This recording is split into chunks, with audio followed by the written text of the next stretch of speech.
আসসালামু আলাইকুম এভরিওয়ান। আজকে আমি আপনাদেরকে একটি টেবিল ল্যাম্প বানিয়ে দেখাবো। টেবিল ল্যাম্প বানানোর জন্য আমাদের কিছু কম্পোনেন্ট তো অবশ্যই প্রয়োজন, কিন্তু সর্বোচ্চ বেশি বা সবথেকে বেশি প্রয়োজন হলো একটি পিভিসি পাইপ।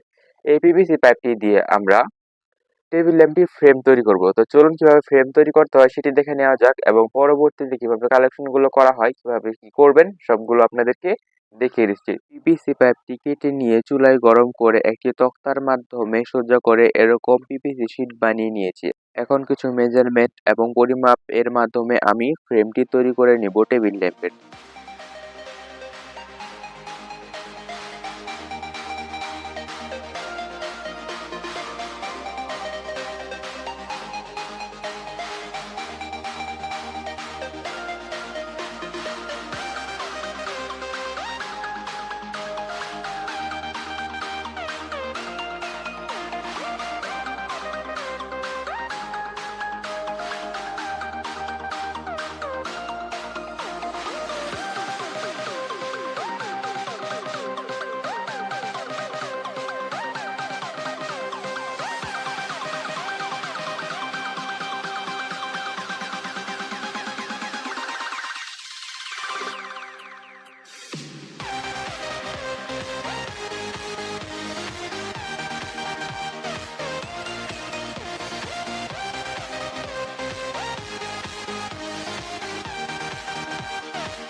আমাদের ডিআইওয়াই প্রজেক্টটি রেডি করার জন্য কিছু ইলেকট্রনিক সার্কিট অথবা কম্পোনেন্টের প্রয়োজন হবে।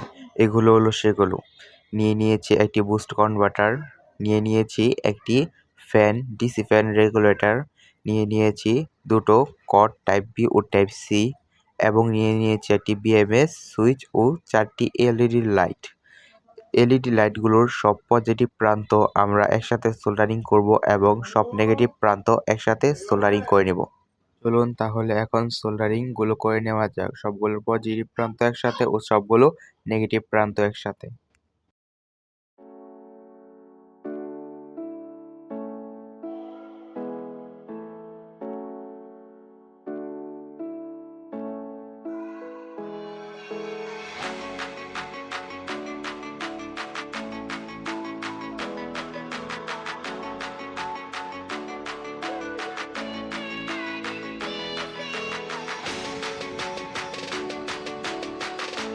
এখানে আমি মাঝখানে রেখেছি পজিটিভ এবং সাইডে রেখেছি নেগেটিভ।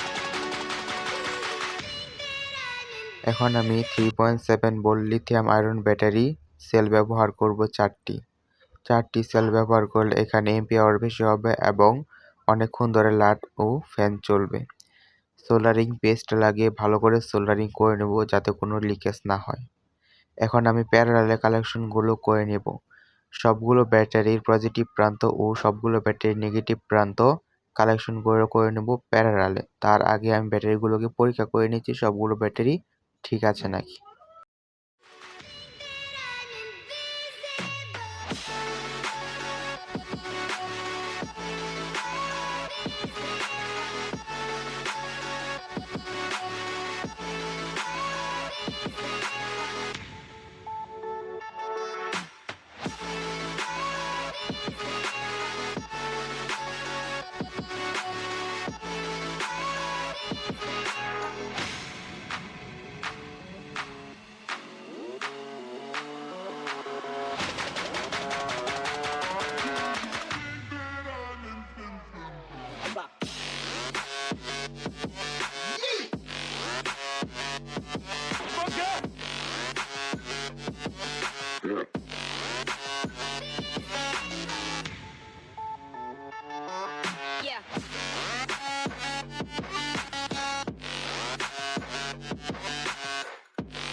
এই টেবিল ল্যাম্পের মধ্যে আমরা যে ব্যাটারিগুলো ইউজ করেছি সেটি হলো লিথিয়াম আয়রন ব্যাটারি, যেটার ক্যাপাসিটি মোটামুটি এখানে আমি দুটো অরিজিনাল ব্যাটারি দিয়েছি এবং দুটো বাজার থেকে নেওয়া কপি ব্যাটারি দিয়েছি। সে কপি ব্যাটারিগুলার এমএস হয়ে থাকে 500 থেকে 600 এমএস এর মধ্যে বা 400 এমএস এর কিছু কিছু হয়ে থাকে, কিন্তু আমি যে দুটি অরিজিনাল ব্যাটারি দিয়েছি সেটি হলো 1400 এমএস এর ব্যাটারি। তো এই দুটো 1400 এমএস এর ব্যাটারি এবং দুটো 500 এমএস এর ব্যাটারি মিলে সর্বমোট 2500 এমএস এর বা 3000 এর কাছাকাছি বা 3000 এমএস কিংবা 3000 এমএস এর কাছাকাছি হয়ে গেছে। এই 3000 এমএস দিয়ে আপনারা এই 4টি লাইট কমপক্ষে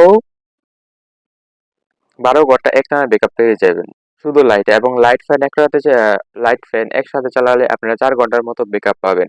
এটি আমি আপনাদের সম্পূর্ণ পরীক্ষা আমি নিজে প্রথমে সম্পূর্ণ টেস্ট করেছি, এটার উপর পরীক্ষা করেছি যেটা কতক্ষণ ব্যাকআপ দিবে। তো এটা সম্পূর্ণ অবস্থায় অর্থাৎ ফ্যান এবং লাইট সচল অবস্থায় এটি মোটামুটি 4 ঘন্টার মতো ব্যাকআপ দিয়েছে, এবং শুধুমাত্র লাইটটি চালানো অবস্থায় এটি আমাদেরকে 9 ঘন্টার উপরে ব্যাকআপ দিয়েছে এবং ফ্যানে আমাদেরকে 6 ঘন্টা ব্যাকআপ দিয়েছে।